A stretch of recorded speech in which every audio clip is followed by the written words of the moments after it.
विद्यार्थी मित्रांनो, आज आपण पाहतो की विज्ञानाच्या मदतीने आपण खूप मोठे यश संपादन केले आहे। जगातील अद्भुत अविश्वसनीय वाटणाऱ्या ज्या काही गोष्टी आहेत त्या सगळ्या गोष्टी आपण विज्ञानाच्या जोरावर शोधलेल्या आहेत। विश्वास बसण्यास कठीण जाईल अशा वैज्ञानिक शोधांचं सरळ श्रेय जातं ते आपल्या वैज्ञानिकांना। मग ते गुरुत्वाकर्षणाचा शोध लावणारे न्यूटन असो अथवा आपले मिसाइलमॅन APJ अब्दुल कलाम। अनेक भारतीय तसेच परप्रांतीय वैज्ञानिकांनी शास्त्रज्ञांनी आपल्या बुद्धीच्या जोरावर अनेक महान रहस्याची उकल केली आहे। या अशा महान शास्त्रज्ञांच्या यादीत आणखी एका स्त्री शास्त्रज्ञाची भर पडली आहे आणि ती म्हणजे रेडियमचा शोध लावणारी महान शास्त्रज्ञ मादाम क्युरी।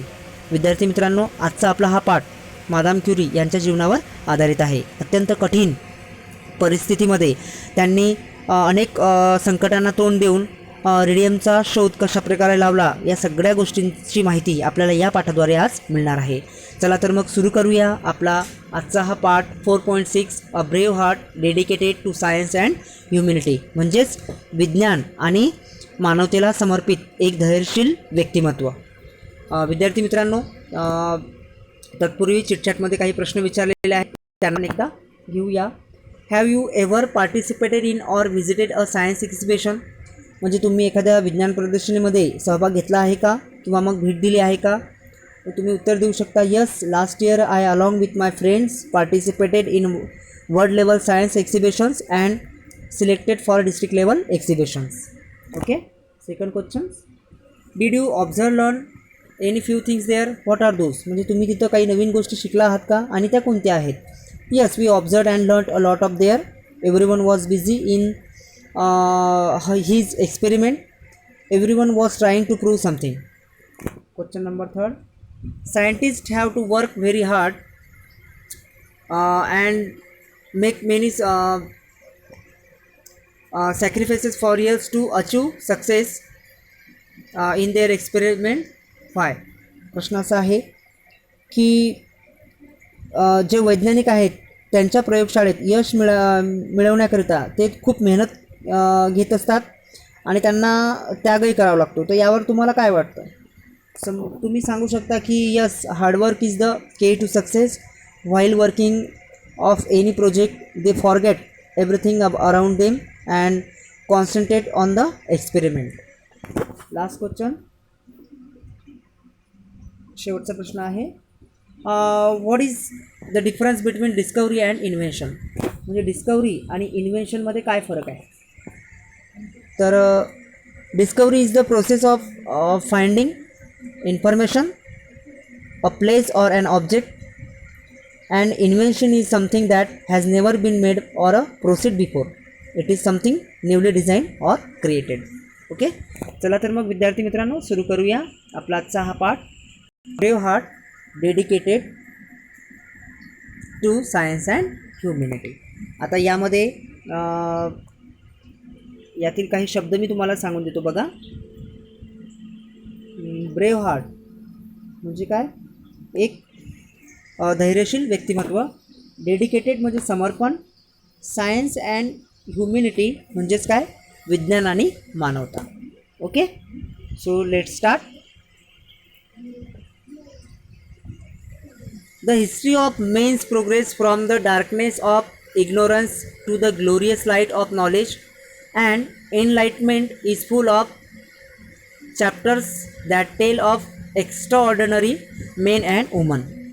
म्हणजेच अज्ञानाच्या अंधाराकडून ज्ञानाच्या प्रकाशाकडे जाणारा मानवाच्या उत्कर्षाचा इतिहास असामान्य स्त्री पुरुषांच्या गोष्टींनी भरलेला आहे आणि जे असाध्य आहे.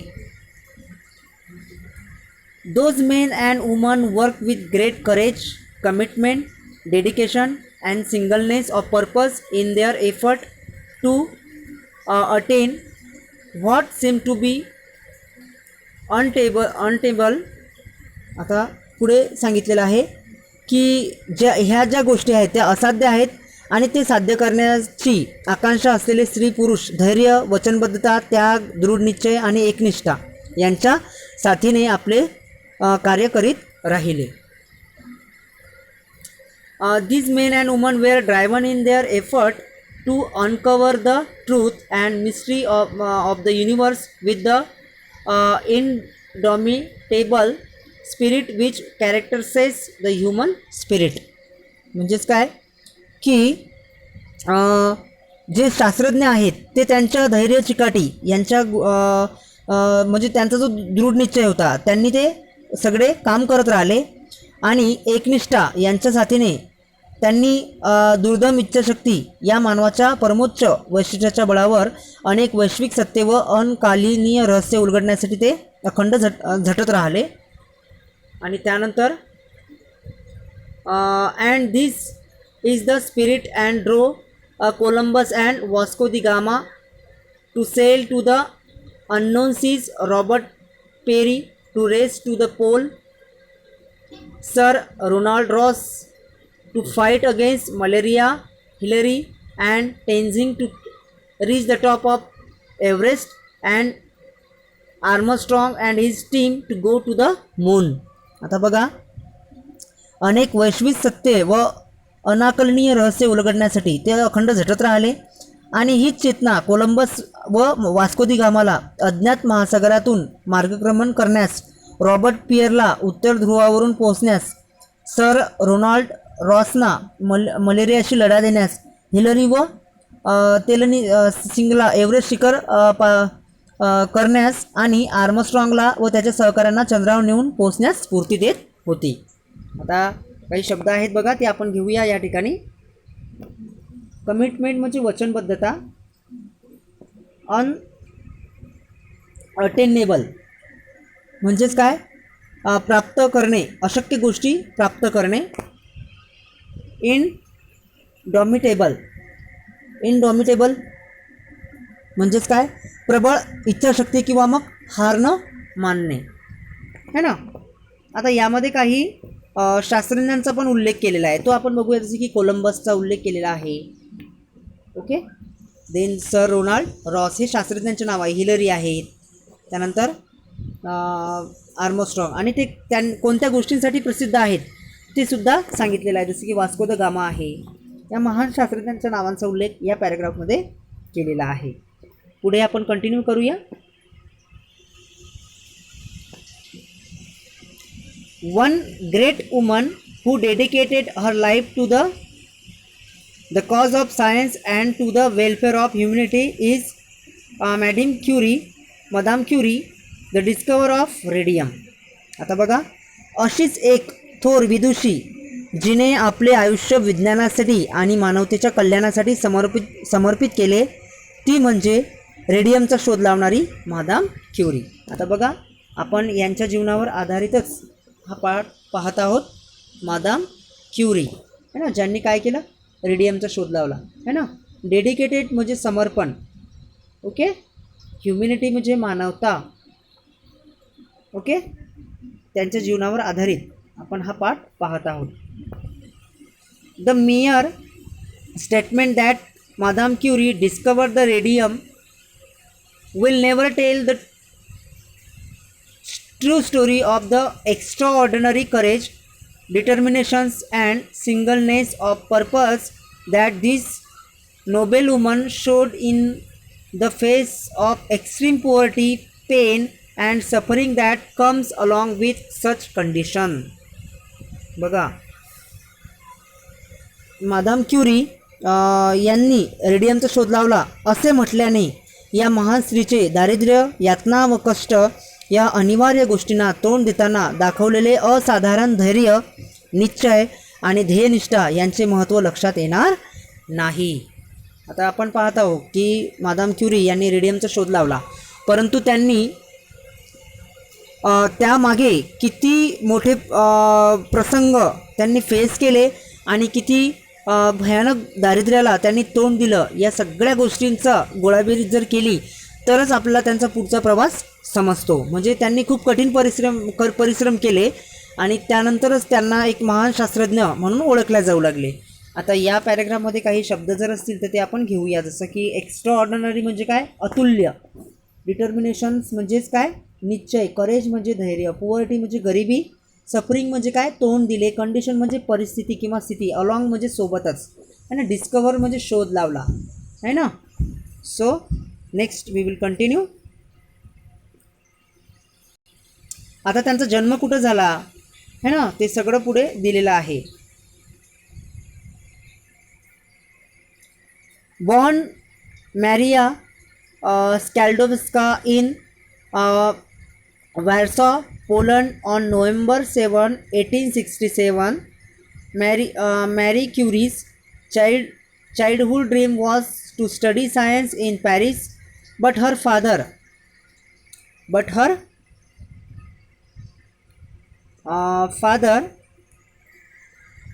could not afford the expense for this, so Maria took a job as a governess and saved a little money. With that little money, she finally went to Sorbonne, the University of Paris, to study of science. बघा, म्हणजे Maria स्कोल्वदास्का म्हणून पोलंडमधील Warsaw येथे 7 November 1867 मध्ये जन्मलेल्या मेरी क्युरीचे बालपणापासून पॅरिसला जाऊन विज्ञान शिकायचे स्वप्न होते. आता त्यांचा जन्म कधी झाला ते पहा, आता या ठिकाणी दिलेला आहे 7 नोव्हेंबर 1867, आणि त्यांचे स्वप्न होते की विज्ञान शिकायचे पॅरिसला जाऊन, परंतु तिच्या वडिलांना ते खर्च परवडण्यासारखा नव्हता. त्यामुळे मारियाने खाजगी शिक्षिका म्हणून काम करण्यास, थोडेफार पैसे जमा करण्यास सुरुवात केली है ना, इथपर्यंत. With that little money, she finally went to Sorbonne, the University of Paris, to study science. Her father could send her only a small amount, and her life in the university was a disheartening experience in poverty and hunger. आता आपण पाहतो की तिच्या वडिलांना तो खर्च परवडण्यासारखा नव्हता, म्हणून मग त्यांनी शिक्षिका म्हणून काम करण्यास सुरुवात केली. ती तेवढीशी पुंजी घेऊन ती अखेर पॅरिसच्या सॉर्बॉन विद्यापीठात विज्ञान शिक्षण घेण्यास गेली. तिचे वडील तिला अगदी थोडे पैसे पाठवू शकत, त्यामुळे तिचे विद्यापीठातले जे जीवन होते आत्यंतिक दारिद्र्यात आणि म्हणजे उपासमारीमध्ये गेले.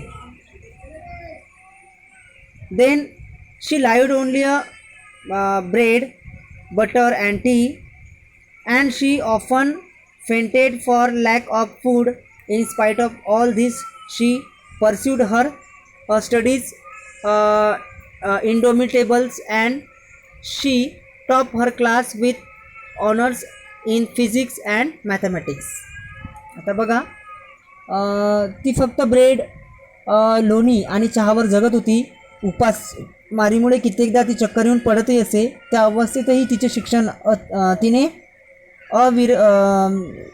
विरतपणे चालू ठेवले आणि भौतिकशास्त्र व गणित या विषयात ऑनरची पदवी घेऊन ती वर्गात पहिली आली है ना. आता काही शब्द आहेत ते बघूया आपण, इम्पॉर्टंट वर्ड्स. गव्हर्नेस म्हणजेच काय, मुलांची काळजी घेणारे है ना. डिसहार्टनिंग म्हणजेच त्याचा अर्थ होतो धैर्य खचवणे है ना. इन डॉमिटेबल म्हणजेच या ठिकाणी तिला हार न मानणारा है ना. आणि त्यानंतर इथं दिलेलं आहे की ती भौतिकशास्त्र आणि मॅथमॅटिक्समध्ये वर्गामध्ये पहिली आली, आणि कशाप्रकारे ब्रेड, टी यावर तिने आपले जीवन जगले, अशी परिस्थिती या पॅराग्राफमध्ये सांगितलेली आहे. Okay, so next we will continue. It was at the university that she met a Frenchman, Pierre Curie, a brilliant but poor scientist. आता समोर तिची जी ओळख आहे ती ओळख कोणासोबत झाली बघा, पेरी क्युरी यांच्यासोबत झाली, आणि ते पण एक गरीब शास्त्रज्ञ होते है ना. Then they together began to work in a shabby laboratory. Soon their friendship turn into love, and in less than a year, in July 1895 they were married.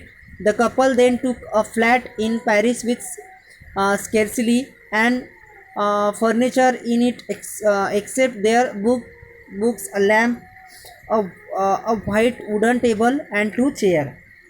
आता बघा, या विद्यापीठातच है ना, इथे दिलेलं आहे या विद्यापीठातच तिला पिये क्युरी हे एक फ्रेंच गृहस्थ भेटले. ते अत्यंत हुशार पण गरीब शास्त्रज्ञ होते. त्या दोघांनी एका पडक्या प्रयोगशाळेत एकत्र काम करण्यास सुरुवात केली. काही काळातच त्यांच्या मैत्रीचे रूपांतर प्रेमात झाले आणि एका वर्षाच्या आत जुलै 1885 त्यांनी लग्न केलं. बघा, जुलै 1875 त्यांनी लग्न केलं. आणि पुढे त्या जोडप्याने पॅरिसमध्ये एक घर घेतले आहे आणि आपली पुस्तके, एक दिवा, एक पांढरे लाकडी टेबल आणि 2 खुर्च्या अशा तुटपुंजा म्हणजे सामानात त्यांनी आपला संसार थाटला. त्यानंतर पुढे आता शब्द आलेला आहे, तो घेऊया आपण एकदा.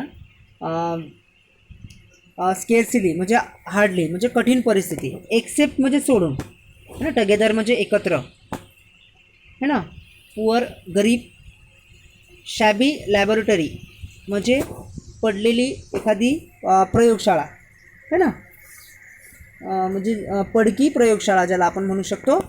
वुडन म्हणजे लाकडी. पुढे बघा काय झालं. After the birth of daughter Irene the next year Marie and Pierre set up a laboratory in a wooden shed near their flat. It had a leaky skylight and a earthen flower. Here Mary after her daily household work settled down to study. आता बघा, त्यांच्या मुलीचा इरेनचा जन्म झाल्यानंतर पुढच्याच वर्षी मेरी व पियरने त्यांच्या घराजवळ एक लाकडी झोपडीऐवजी शेड उभारली आणि तिथली जमीन मातीची होती आणि उतरत्या छपरात बसवलेली खिडकी गळकी होती. मेरी रोजचे घरकाम आटपून इथे अभ्यास करायला येऊन बसत असे. आता त्यांच्या मुलीचा उल्लेख या ठिकाणी केलेला आहे बघा. After the birth of daughter Irene है ना, त्यांची मुलगी आहे. आणि पुढे बघा आता, Marie was specially interested in a substance called uranium which was obtain from pitchblende, a black very hard and very expensive substance.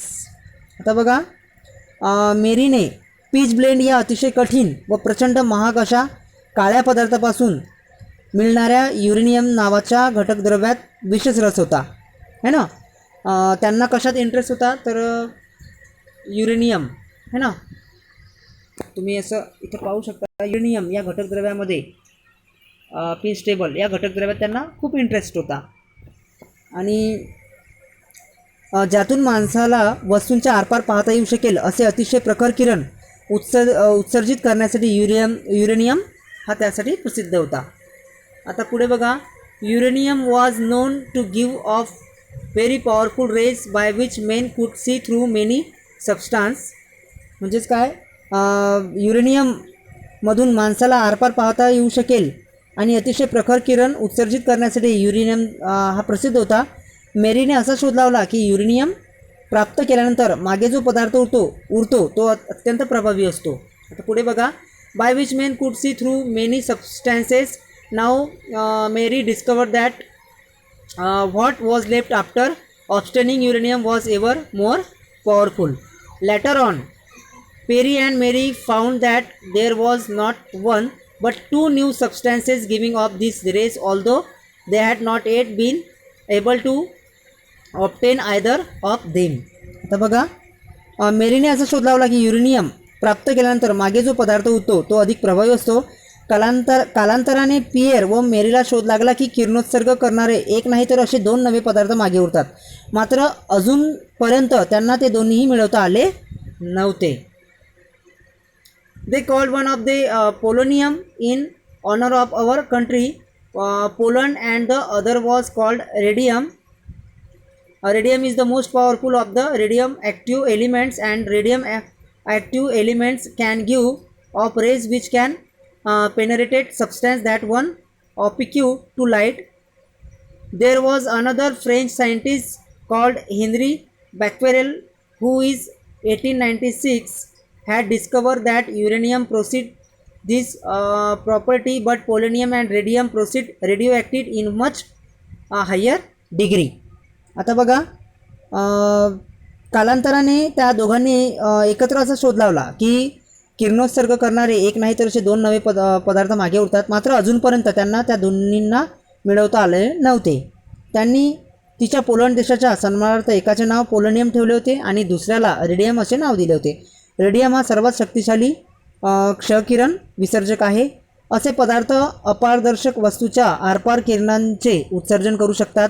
Henry बेक्वेरेल या आणखी एका फ्रेंच शास्त्रज्ञाने युरेनियमचा हा गुणधर्म आहे असा शोध 1896 मध्ये लावला होता. पण पोलोनियम आणि रेडियममध्ये किरणोत्सर्गी गुणधर्म यापेक्षा कित्येक पटीने जास्त आहेत, है ना.